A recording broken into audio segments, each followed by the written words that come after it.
नमस्कार दोस्तों, स्वागत है आपका यूनिक स्टडी सेंटर के ऑनलाइन क्लासेस में। नमस्कार दोस्तों, स्वागत है आपका यूनिक स्टडी सेंटर के ऑनलाइन क्लासेस में।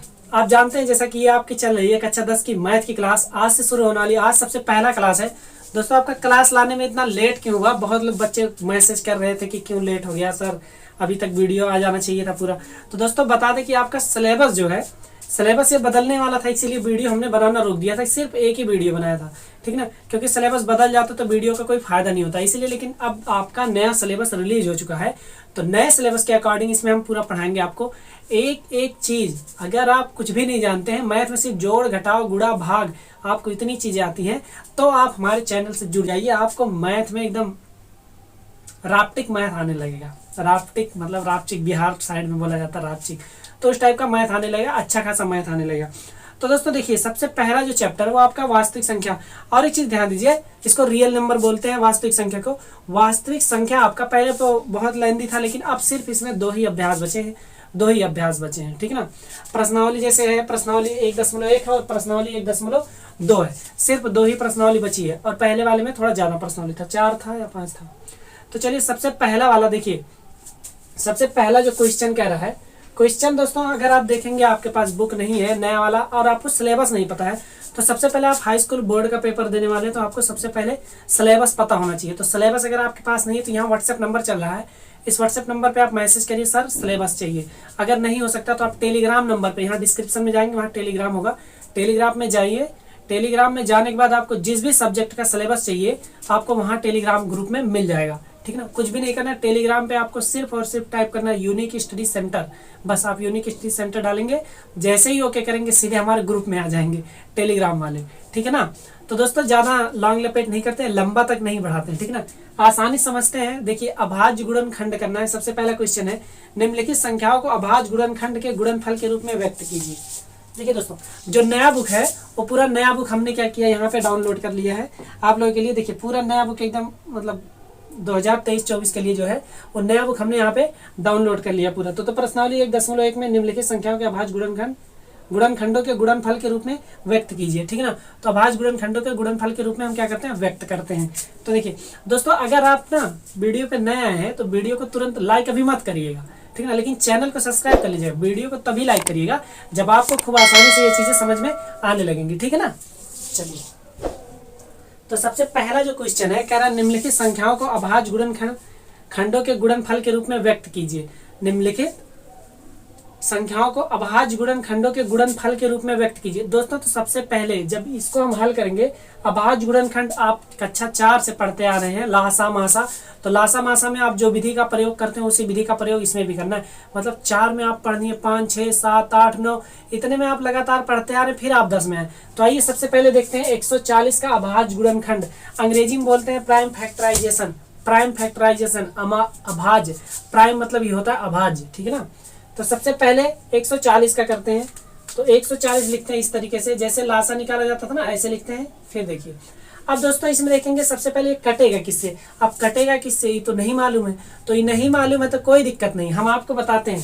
सबसे पहले चेक करते हैं। देखिए, अभाज्य संख्या जो होती है हमारे पास वो क्या होती है, 2, 3, 5, 7, 11, 13, 17 ऐसे ऐसे चलता जाता है। 17 के बाद 19 भी होता है, ठीक है ना, ऐसे चलता जाता है। 19 के बाद 23 ऐसे आता रहेगा। अभाज्य गुणनखंड करना, अभाज्य मतलब जो भाज्य ना हो, प्राइम हो। तो देखेंगे सबसे पहले 2। अच्छा एक चीज ध्यान दीजिएगा, इसमें सबसे आपको कटने का रूल आना चाहिए, विभाज्यता का नियम आना चाहिए। अगर आपको विभाज्यता का नियम नहीं आ रहा है तो आप डिस्क्रिप्शन में जाइए, मैथ ट्रिक्स में जाएंगे तो आपको हमने विभाज्यता का नियम पहले से ही बता के रखा है। आप वहां जाएंगे, वहां आप पढ़ेंगे तो आपको पूरा विभाज्यता का नियम खूब आसानी से आ जाएगा। और मैथ में आपको विभाज्यता का नियम आना बहुत ही जरूरी है। तो देखेंगे सबसे पहले 2 से। तो दोस्तों हम छोटा सा बता देते हैं, तरीका बता देते हैं। 2 से हर वो संख्या कट जाएगी, 2 से हर वो संख्या कट जाएगी जिसके इकाई के स्थान पे 0, 2, 4, 6 या 8 होगा। वो संख्या क्या होगी, 2 से कट जाएगी। या तो ऐसा भी कह सकते हैं हम इसको, ऐसी संख्याएं जो सम हो वो 2 से कट जाएंगी, ठीक है ना। तो चलिए देखते हैं 140, वो क्या है, 2 से कट जाएगा। तो 2 सत्ते 14, एक 0 आ गया, ऐसे कर देंगे, ठीक है ना। अब फिर 2 से करेंगे, देखिए इकाई पे 0, फिर इकाई पे 0 आ गया, मतलब अभी भी 2 से क्या होगा, कट जाएगा। तो देखिए 2 3 6, 6 1 यहाँ आ गया, तो ये 10 हो गया, 2 पंचे 10। अब देखेंगे 35 आ गया, 35 2 से कटेगा? नहीं कटेगा, क्योंकि 0 2 4 6 8 आना चाहिए था, तो ये नहीं कटेगा। तो फिर देखेंगे 3 से, अब 3 से कटने का रूल आना चाहिए, तो अभी तो 3 से बहरहाल 5 3 8 ये भी नहीं कटेगा, तो अभी 3 से जब आएगा तो उसमें बता देंगे 3 का रूल। ये कटेगा दोस्तों 5 से, 5 सत्ते 35, ठीक है ना। तो ये आपका हो गया। अब फिर किससे काट देंगे? 7 से काटेंगे, 7 एक का 7। अब 140 को अभाज्य गुणनखंड के रूप में कैसे लिखा जा सकता है? लिखेंगे 140 बराबर, ये बराबर लिखेंगे, 3 नहीं लगेंगे, ठीक है ना। एकदम जहां नहीं समझ में आ रहा कमेंट करके जरूर बताइएगा। पढ़ाने का मकसद हमारा सिर्फ ये नहीं कि पढ़ाएं, हमारा मकसद है कि सिखा दें आपको, ठीक है ना, ताकि आपसे कोई और पूछे तो आप उसको भी सिखा दें। चलिए 140 को कैसे लिख सकते हैं? लिख सकते हैं 1 गुणे 2 गुणे 2 गुणे 5 गुणे 7। देखिए अभाज्य गुणनखंडन, अभाज्य गुणनखंडन मतलब गुणा के खंडों में। देखिए अच्छा, गुणनखंड लिखा होता है ना दोस्तों, क्या होता है? गुणनखंड, यहाँ भी जान लीजिए, गुणनखंड यही तो होता है गुणनखंड। तो गुणा का खंड जब कर देते हैं, गुणा का जब खंड कर देते हैं तो क्या हो जाता है? गुणनखंड हो जाता है। ये चीज ध्यान दीजिएगा, ठीक ना। तो देखिए ये सब गुणे के खंड में लिख दिया ना, तो इतना हो गया। लेकिन इसमें आंसर हमको कैसे देना है ये भी ध्यान दीजिएगा। इसको हटा देते हैं, अभी इसको बाद में बताएंगे, 5वां वाला। तो देखिए इसको हम लोग लिख सकते हैं, 1 तो आया है, 1 लिख सकते हैं, गुणे 2 2 बार आया ना, तो 2 की घात 2 लिख देंगे, गुणे 5 लिखेंगे और गुणे 7 लिखेंगे। ये हमारा आंसर आ गया, ठीक है ना दोस्तों, यही हमारा आंसर आ गया। आंसर हमारा क्या आ गया? लिखेंगे 140 को लिखा जा सकता है 1 गुणे 2 की घात 2 गुणे 5 गुणे 7। यही क्या आ गया? आंसर आ गया। अभाज्य गुणनखंड के रूप में हमने क्या किया? इसको दिखा दिया। चलिए पहला हो गया, पहले का पहला हो गया। अब पहले का दूसरा लेते हैं 156। तो दोस्तों अब भी देखेंगे 6 है, 6 है तो मतलब 0 2 4 6 8 होना चाहिए। तो जब 6 है तो 2 से कटेगा, ऐसे लिख देंगे 156, 2 से काटेंगे। तो पहले देखेंगे 1 है तो दोनों अंक तक देखेंगे, 2 सत्ते 14, 1 यहाँ आएगा, 2 अट्ठे 16। अभी देखेंगे 8 है, 8 भी है ना, तो 2 से फिर भी कट जाएगा, तो 2 से काटेंगे, 2 तियां 6, 1 यहाँ आ गया, 2 9 18। अब दोस्तों देखिए 39 आ गया, 3 दहाई 9 का 3, हाँ 3 दहाई 9 का, ठीक है ना। देखिए 39 आ गया, 39 आ गया, ठीक है ना, 39। अब ये किससे कटेगा? तो देखेंगे 2 से तो कटेगा नहीं, क्योंकि 0 2 4 6 8 इतना है, होना कितना चाहिए? इतना अगर होता तो 2 से कट जाता। अब 3 से कटने का रूल देखेंगे, 3 से हर वो संख्या कट जाएगी जिनके अंकों का योग 3 से कट जाए। किसका? अंकों का योग, अंकों का योग वो कट जाए किससे? 3 से, ठीक है ना, 3 से कट जाए। अंकों का योग करते हैं 9 और 3 12, 12 क्या होता है? 3 से कट जाता है, अतः ये संख्या क्या होती? 3 से कट जाएगी।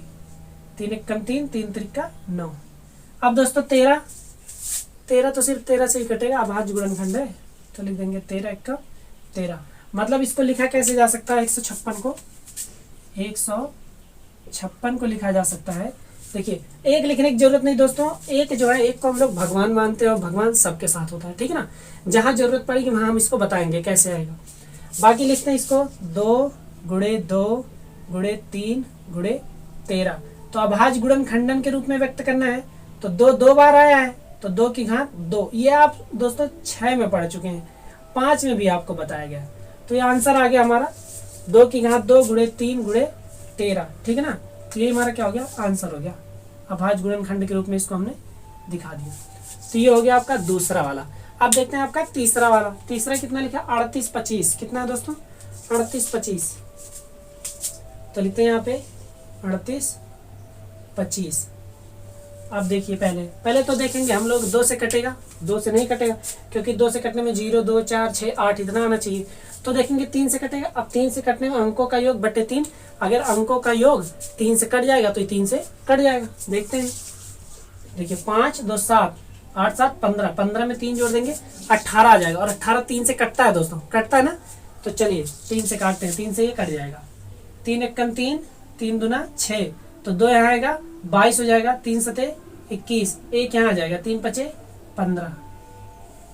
देखिए अभी फिर देखेंगे कि 2 से कटेगा कि 3 से। 2 से तो कटेगा नहीं, क्योंकि लास्ट में 0 2 4 6 8 नहीं है, तो 3 से काटते हैं। देखिए 3 से कटने के लिए अंकों का योग मतलब 7 5 12 12, 13, 14 और 15 अंकों का योग 15 है और 15 3 से कट जाता है, तो ये भी क्या होगा 3 से कट जाएगा। 3 चौके 12, अब यहाँ देखेंगे 3 दूना 6, एक यहाँ आ गया 3 पचे 15, आ गया 425। अब 425 आ गया, अब देखेंगे 3 से कटेगा कि नहीं, तो 3 से कटने के लिए 4 2 6 5 11। अब क्या करेंगे, ये तो 11 आ गया, ये 3 से तो कट ही नहीं रहा है। तो दोस्तों कोई बात नहीं, 2 से नहीं कटा, 3 से नहीं कटा, तो 5 से देखेंगे। तो 5 से देखेंगे, 5 से हर वो संख्या कट जाएगी, यहाँ लिख देते हैं हम। 5 से हर वो संख्या कट जाएगी जिसका इकाई का अंक 0 हो या तो 5 हो। क्या हो, 0 हो या तो 5 हो। अगर किसी संख्या का लास्ट का अंक मतलब इकाई का अंक 0 या तो 5 होगा तो संख्या 5 से पूर्णतः विभाजित हो जाएगी, पूरी तरीके से कट जाएगी। तो देखेंगे 5 से 5 अट्ठे 40। अब देखिए 2 बचा तो 2 इधर आ जाएगा, 25 5 पचे 25, 5 से कट गया, ठीक है ना। अब आ गया 85 85। अब ये किससे कटेगा, तो भी देखिए 3 से नहीं कटेगा, 2 से नहीं कटेगा, तो 5 से देखेंगे, 5 से कट जाएगा क्योंकि क्या होना चाहिए 0 और 5, तो 5 है। तो देखेंगे 5 एक्का 5, यहाँ 5 हो गया। अब यहाँ 3 बचा, 3 यहाँ आ गया, तो कितना बचा 35 बचा, तो 5 सत्ते 35। अब दोस्तों 17 क्या है, प्राइम नंबर है, तो 17 को लिखेंगे 17 एक्का 17, ठीक है ना। यहाँ तक दोस्तों समझ में आया। इतनी आसानी से आपको पूरे YouTube चैनल पे कहीं नहीं मिलेगा, आप खोज लीजिए पूरे YouTube पे, इतना धीरे धीरे इतना आराम से समझाने वाले टीचर नहीं मिलेंगे आपको, ठीक है ना। अच्छा वीडियो समझ में आ रहा है ना, तो वीडियो को लाइक जरूर कर दीजिए, लाइक करके कमेंट करिए कि हाँ सर समझ में आ रहा है। चलिए हाँ, एड्रेस भी लिख दीजिएगा कहाँ से हैं ताकि हम जान जाए। तो लिखेंगे 38 25 को कैसे लिख सकते हैं अभाज्य गुणनखंडन के रूप में, 3 गुणे 3 गुणे 5 गुणे 5 गुणे 17। एक को नहीं लिखेंगे, एक सबके साथ रहेगा, बस याद रखिए। 3 2 बार तो 3 की घात 2, 5 2 बार तो गुणे 5 की घात 2, गुणे 17 एक बार है तो 17 हो गया, ठीक है ना दोस्तों। यहाँ तक समझ में आया, बिल्कुल आसानी समझ में आ जाना चाहिए। तो इसका आंसर ये हो गया, ठीक है ना। समझ में आ गया ना, बहुत बढ़िया। अगर समझ में आ गया तो वीडियो को लाइक जरूर कर दीजिए। चलिए लाइक करने से हम लोग मोटिवेट होते हैं, थोड़ा और मजा लगता है, अच्छा लगता है कि और थोड़ा जम के पढ़ाया जाए। देखिए तो पहला दूसरा तीसरा पहले का हो गया, अब इधर बचा चौथा और एक और बचा 5वां, ठीक है ना। तो क्या करते हैं, इन सबको हटाते हैं। उम्मीद करते हैं सब समझ में आ गया होगा। ये रूल नहीं हटाएंगे, रूल आपको याद रखना है, ठीक है ना। रूल को एकदम याद रखना है। रूल अगर नहीं आ रहा है तो आप डिस्क्रिप्शन में जाइए, मैथ ट्रिक्स में जितने हमने ट्रिक बताए सारे ट्रिक आपको देखना मोस्ट इंपॉर्टेंट है, क्योंकि आपको पेपर देना है, बोर्ड का पेपर देना है, ठीक है ना। तो ये चीजें हटाते हैं यहाँ से। चलिए जिंदगी, ये सब चीजें एकदम आसानी से आनी चाहिए, बहुत ही आसान चीज है दोस्तों। ये अभी कहाँ हाई स्कूल का पढ़ा रहे, ये तो अभी आपका पीछे का है ना, रिवीजन करवा रहे हैं आपका कक्षा 4 का, क्लास 4 का आपका रिवीजन करवा रहे हैं।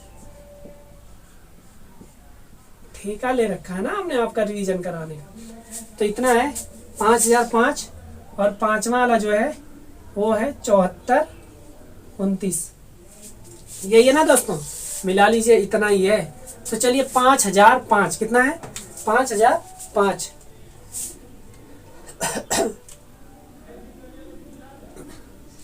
तो देखेंगे दोस्तों ये जो 5005 है किससे कटेगा, तो सबसे पहले लिखेंगे 5005 कटेगा किससे, 2 से नहीं कटेगा। 2 से कटने के लिए इतनी चीजें चाहिए, सम संख्या होनी चाहिए। 2 से नहीं कटेगा, 3 से कटेगा, देखेंगे 5 5 10, 3 से भी नहीं कटेगा क्योंकि अंकों का योग क्या है 3 से नहीं कट रहा है। अब देखेंगे 5 से कटने के लिए 0 या तो 5, तो दोस्तों 5 से कट जाएगा, तो काटेंगे 5 एकम 5, डबल 0 तो 5 एकम 5। अब देखिए दोस्तों ये तो आ गया आपका 1001। अब बताइए किससे कटेगा, ये कितना आ गया 1001 आ गया। दोस्तों ये समझ में आ रहा है कि नहीं, एकदम आसानी से आ रहा है। अब देखेंगे कटेगा किससे, तो दोस्तों देखेंगे ये ना ही 2 से कटेगा, ना ही 3 से, 4 से भी नहीं कटेगा, 5 से भी नहीं कटेगा, 6 से भी नहीं कटेगा, 7 से कट सकता है दोस्तों। 7 से कटने का रूल देख लीजिए पहले। 7 से कटने का रूल होता क्या है, 7 से कटने का रूल, 7 किससे कट जाता है दोस्तों, देखेंगे 7 कैसे कटेगा, पहले देखेंगे 7 से कटता है कि नहीं। 7 एकम 7, 3 यहाँ बचा, 3 यहाँ गया, 30 हो गया ये। 7 पचे 35 हो जाता है, 7 चौक 28, 28 29 30, ठीक है ना। फिर देखिए 2 बचा 21 आ गया, 7 त्रिक 21, 143 आ गया। 143। अभी समझाते हैं कैसे कटेगा। अब देखिए 143 है, अब ये किससे कटेगा दोस्तों, ये देखेंगे अब 11 से कटेगा, 7 से नहीं कटेगा। तो देखिए 11 एक कम 11, 11 तिया 33।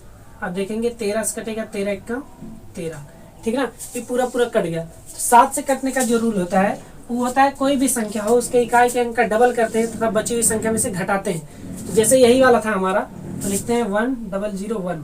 पता करना था 7 से कटेगा कि नहीं, तो इकाई के स्थान पे 1 है तो 1 का डबल करते हैं और इसी में से घटाते हैं। 1 का डबल किए तो 2 हो गया। अब 100 में से 2 को घटाते हैं, 100 में से 2 को घटाएंगे कितना आ जाएगा, 98। अब 98 आ गया तो कटता है क्या 7 से, हाँ कटता है। देखिए कैसे कटेगा, 7 से जब इसको काटेंगे, 7 से 7 एक का 7, 2 आया यहाँ 8, 7 चौक 28, ठीक है ना। तो दोस्तों ये 7 वाले याद कर लीजिएगा, नहीं याद होगा डिस्क्रिप्शन में जाइए वहां से हो जाएगा। इकाई का डबल करते हैं, बची हुई संख्या में से क्या करते हैं, घटाते हैं। अगर वो संख्या तब तक डबल करके हुए घटाते हैं जब तक संख्या छोटी से छोटी ना प्राप्त हो जाए और 7 से ना कट जाए, ठीक है ना। तो ये हो गया। ऐसे 11 से कटने का रूल देख लीजिए। 11 से हर वो संख्या कट जाती है जिसका, देखिए 11 जैसे लिखा है 143, 11 से काटना था, इन दोनों का डिफरेंस 4 माइनस 3 और 1 4, तो यह आ जाएगा 0। अगर 0 आ जाए या तो 11 आ जाए, कोई भी संख्या है, मान लीजिए 4 6 3 2, ठीक ना, 6 2 8 4 3 7, ये हो जाए, ये 5 कर दें 5। अब देखेंगे 11 से कटता है कि नहीं। तो दोस्तों 11 से कटने का क्या होता है, पीछे से पकड़िए या तो आगे से, कहीं से पकड़िए। मान लीजिए पीछे से पकड़ रहे तो 2 और 6 को एक अंक छोड़ के जोड़ दीजिए, तो 6 2 8 हो गया। फिर इसके बाद जो बचा उनको जोड़ लीजिए, 5 3 8 हो गया, घटा दीजिए। अगर 0 आ गया तो 11 से कट जाएगा, क्या होगा 11 से कट जाएगा। तो देखेंगे 3 और 1 4, 4 में से 4 गया 0, तो 11 से कट गया। 13 से तो कट ही गया। तो अब इसका आंसर क्या हो जाएगा, 5005 इक्वल टू लिख सकते हैं 5 × 7 × 11 × 13, इतना लिखा जा सकता है, ठीक है दोस्तों, इतना लिखा जा सकता है। ये सब हटा दें, ये आपका आंसर आ गया, ठीक है ना, ये आपका क्या हो गया, आंसर आ गया। तो इसको लिख देते हैं 5 × 7 × 11 × 13, ये आंसर आ गया आपका, ठीक है ना। ये आपका चौथा हो गया। अब तो दोस्तों उसी क्रम में देखते हैं 5वां वाला 74 29। अब 74 29 किससे कटेगा ये देखते हैं। तो दोस्तों ना ही 2 से कट रहा है क्योंकि इकाई का अंक 0 2 4 6 8 नहीं है। 3 से भी नहीं कट रहा है क्योंकि अंकों का योग देखिए 9 2 11, 11 में 4 जोड़ेंगे तो हो जाएगा 15, 15 में 7 जोड़ेंगे तो 22 हो जा रहा है, तो ये 3 से भी नहीं कट रहा है। 4 से नहीं कटेगा, 5 से नहीं कट रहा है, 6 7 8 इन सब से नहीं कट रहा है। तो दोस्तों ये कटेगा जो जिस चीज से, वो कटेगा 17 से। किससे कटेगा, 17 से। तो लिखते हैं इसको 74 29 कटेगा किससे, 17 से। अब 17 से कटेगा तो कितनी बार में कटेगा ये भी देखते हैं। तो देखेंगे 17 चौका 68 होता है, 17 चौका 68, ठीक है ना। 68 के बाद 69 70, 70 के बाद 4 4 2 6 बचा है, मतलब 6 बचा, 62 बचा है। कितना बचा है, 62। तो 17 तिया 51, 51 हो गया। अब 62 बचा है 51, तो अभी बचा कितना, 51 और 62 मिला के 11 11 बचा, तो ये बचा 119। कितना बचा, 119। तो देखेंगे हम लोग 17 7 119 होता है, 17 7 119 होता है। ये आपका क्या हो गया, 17 से कट गया। किससे कट गया, 17 से। अब देखेंगे दोस्तों किससे कटेगा, अब 17 से नहीं कटेगा तो देखेंगे 19 से अब कटेगा। किससे, 19 से। 19 से 19 दूना 38, 19 दूना 38, 38 हो गया। तो बचा कितना, 39 40 41 42 43, 5 बचा तो 57 हो गया। 19 तिया 57। तो अब देखेंगे 23 से कटेगा, 23 1 23, क्योंकि ये सभी फैक्टर देखिए प्राइम फैक्टर ना, 17 19 और ये 23 ये सब प्राइम नंबर है। प्राइम नंबर है मतलब प्राइम नंबर ऐसे नंबर होते हैं जिनका फैक्टर जो होता है वो 1 होता है और वो नंबर खुद होता है, मतलब वो या तो 1 से कटेगा या खुद से ही कटेगा। तो देखिए इसको क्या लिखा जा सकता है, 74 29 को लिखा जा सकता है 17 × 19 × 23, ठीक है। तो ये आपका आंसर हो गया दोस्तों, ये आपका आंसर हो गया 17 × 19 × 23, ये आंसर हो गया। तो दोस्तों ये वीडियो काफ़ी बड़ा बन गया है, बड़ा बनाने की जरूरत थी ताकि आसानी से समझा दे, ताकि आसानी से आपको समझ में आ जाए। वीडियो बड़ा हुआ तो क्या हुआ, आपको समझ में तो आना चाहिए ना। समझ में आ गया? तो दोस्तों अगर समझ में आ गया, वीडियो यहाँ तक आपने देख लिया, तो वीडियो को तुरंत लाइक करिए। और इसी तरीके से आसान तरीके से एनसीईआरटी मैथ पढ़ने के लिए आप हमारे चैनल को सब्सक्राइब कर लीजिए, वीडियो पे नए वीडियो को लाइक कर दीजिए और अपने दोस्तों के साथ भी शेयर कर दीजिए कि यूनिक स्टडी सेंटर पर क्या हो गया, क्लास 10th मैथ का भी आपको वीडियो मिलना शुरू हो गया। और एक एक करके वीडियो बनाए ताकि आपको खूब आसानी समझने में कोई दिक्कत ना हो। तो दोस्तों मिलते हैं आपसे आपके अगले क्वेश्चन में, तब तक के लिए बने रहिए यूनिक स्टडी सेंटर के साथ। बाय बाय, टेक केयर, जय हिंद।